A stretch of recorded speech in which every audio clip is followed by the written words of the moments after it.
It's one of the greatest mysteries in human history.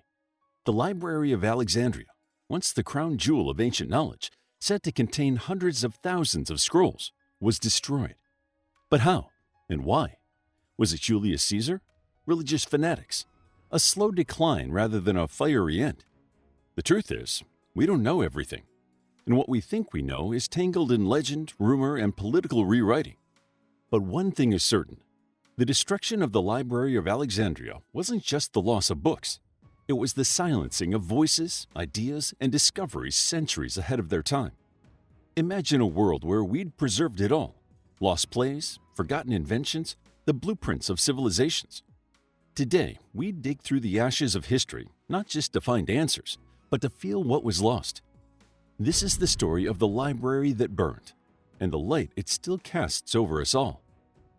The dream of Alexandria, a city built on knowledge. To understand why the Library of Alexandria still captures our imagination, you have to understand the city it called home.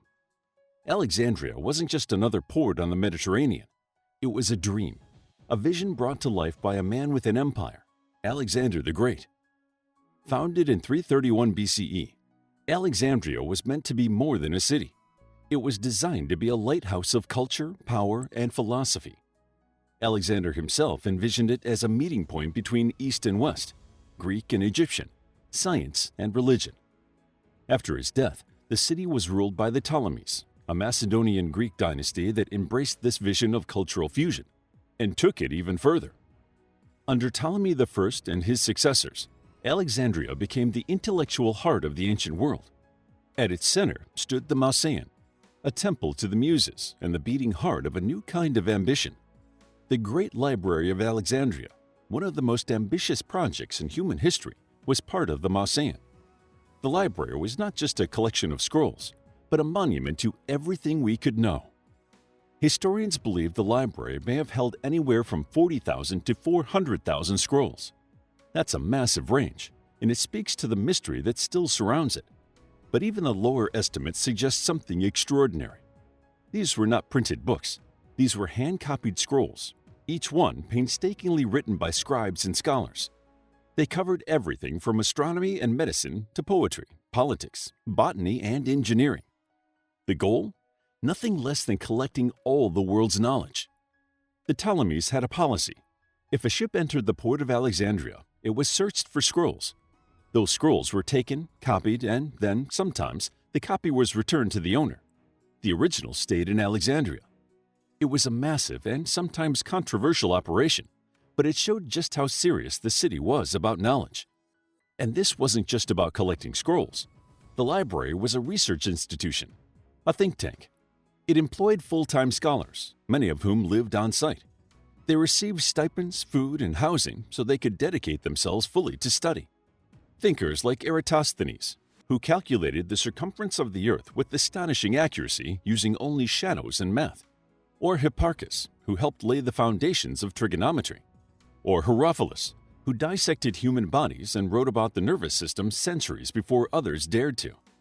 And then there was Callimachus, who created one of the earliest known library catalogs, a massive multi-volume index of what the library contained. It was called the Panakis, and it wasn't just a list. It categorized works by subject, author, and origin, a forerunner to the modern library systems we use today. But Alexandria wasn't just about science. It was about stories. The library was a sanctuary for literature, drama, and mythology. It preserved plays from Euripides and Aeschylus, poems from Sappho, and the histories of Herodotus and Thucydides. It wasn't just a temple to reason. It was a shrine to imagination. And the architecture? We don't know exactly what the library looked like, but ancient descriptions paint a picture of marble columns, scroll-lined walls, open courtyards, and quiet reading rooms. It was part of a larger academic complex, the Museum, that included gardens, lecture halls, and observatories. A place designed not just for storing knowledge, but for generating it. But with great ambition comes great vulnerability. The library became a symbol, not just of learning, but of political power. Control over knowledge meant influence, and in the ancient world, influence was dangerous. Still, for a time, it worked. Alexandria thrived. The lighthouse, the Pharos, stood as one of the seven wonders of the ancient world, guiding the ships into a harbor filled with ideas. The library stood as a beacon for scholars from as far as India and Africa, Athens and Carthage. In a time before printing presses, before digital backups, before Wikipedia, it was the greatest collection of human thought the world had ever known. And then, it was gone. But not all at once. That's where the mystery deepens.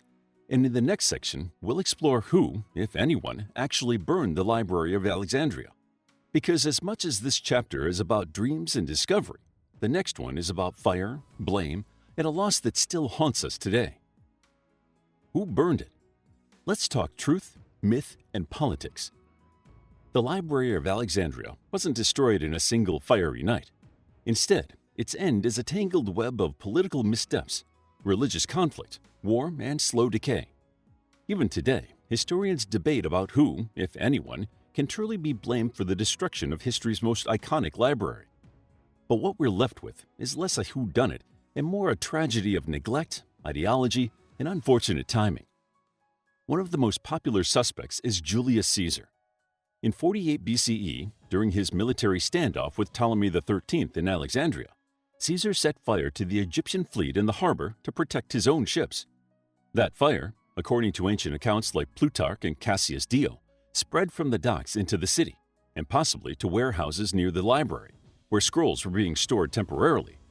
What may have burned was a warehouse associated with the library, perhaps an annex or copy room, not the main collection. Still, if tens of thousands of scrolls perished, the damage was catastrophic. But Caesar's fire wasn't the end of the story. Alexandria rebuilt, and the library, or parts of it, may have survived. That's where the second theory enters: religious conflict in the 4th century CE. As Christianity rose to dominance in the Roman Empire, pagan institutions came under pressure. Emperor Theodosius I banned all non-Christian rituals, and Alexandria, home to fierce religious debate, became a hotspot. In 391 CE, the Serapeum, a grand temple dedicated to Serapis and associated with the daughter library of the Great Library, was destroyed by a Christian mob. Bishop Theophilus led the charge. Did the library go with it? Maybe. Roman historian Ammianus Marcellinus had earlier described the Serapeum as holding an inestimable number of books. But again, there's no direct account linking that destruction to the original library complex. It's possible, likely even, that whatever remnants survived Caesar's fire were lost in this cultural purge. Then we have the legend surrounding the Muslim conquest. In 642 CE, the Arab general Amir ibn al-As captured Alexandria. Centuries later, a story emerged that Caliph Umar ordered the remaining scrolls burned, allegedly stating, "If the books agree with the Quran, they are redundant. If they disagree, they are heretical." But this tale doesn't appear until much later, nearly 500 years afterward, making it highly suspect. Muslim scholars of the early Islamic world were known for preserving and translating classical knowledge, not destroying it. In fact, centuries later, the House of Wisdom in Baghdad was modeled in spirit after Alexandria. The more we dig, the more one thing becomes clear. The library likely didn't perish in a single blaze. Instead, it suffered from a long and painful unraveling. Successive wars chipped away at it. Shifting ideologies redefined its value. Neglect did the rest. And that's perhaps the most tragic truth. No dramatic finale, no villain in a flaming robe, just a slow fade. Apathy can be more dangerous than fire. Each theory, whether blaming Caesar, Christian zealots, or Islamic conquest, contains elements of truth and exaggeration. The destruction wasn't one event. It was a series of misfortunes over centuries, each eroding something priceless. The political climate changed. The religious climate changed. Alexandria changed. And the world, in not protecting it, changed too. So who burned the Library of Alexandria? Maybe lots of people. Maybe no one. The real answer may be that history, left unguarded, destroys itself. Still, let's imagine what might have been. What was in those scrolls? What genius was lost in the ash? What we lost, and why it still matters. The true tragedy of the Library of Alexandria wasn't only that it was destroyed, but that we'll never fully know what we lost. By all accounts, the library was home to more than just Greek philosophy. It held texts from Persia, India, Egypt, and beyond.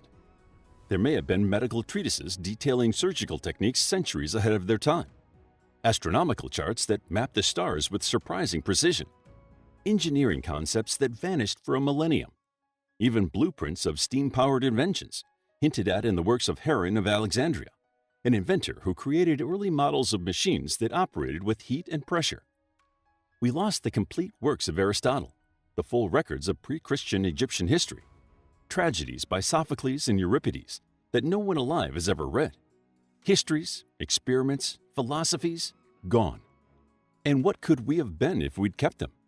Could the Renaissance have come 1,000 years earlier? Could the Enlightenment have started in the age of gladiators?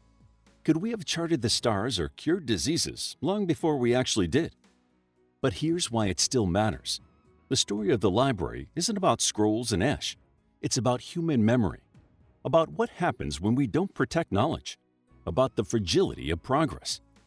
In every generation, we face our own versions of Alexandria, places, institutions, and data that carry our collective wisdom. The digital world may seem indestructible, but data can be corrupted. Websites vanish, and servers go offline. When knowledge isn't backed up, physically, digitally, or culturally, it can disappear.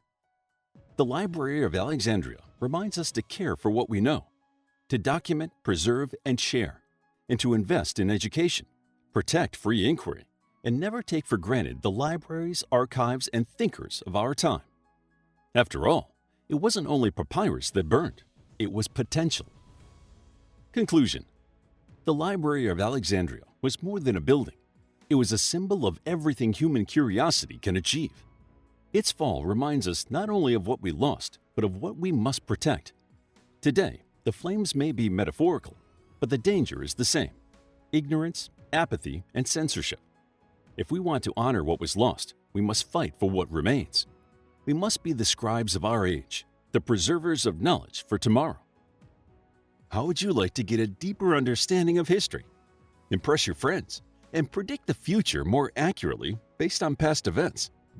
If this sounds like something you might be into, then check out the brand new Captivating History Book Club by clicking the first link in the description.